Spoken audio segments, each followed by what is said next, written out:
Ready to transform your animations with dynamic, lifelike grass in Adobe Animate.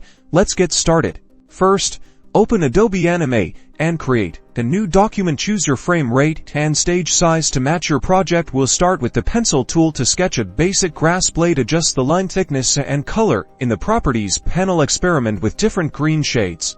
Use the pencil tool to draw curved lines for grass blades. Vary the width by adjusting pressure and change the thickness. Draw multiple blades to form a clump. Adjusting your blade shape gives artistic flair. Next, add texture using the brush tool. Use the same green shade. Add smaller grass blades and irregular shapes within the clump to create depth. Then use the ellipse tool to draw and change the shape of circles for detail. Experiment with sizes, angles, and green shades for a natural look. Now, assemble everything to form a complete grass clump and arrange multiple clumps to populate the stage. Now you can bring life to your animations with dynamic grass. Adobe Animate lets you easily change color, size, and position. Go create amazing animations. Happy animating!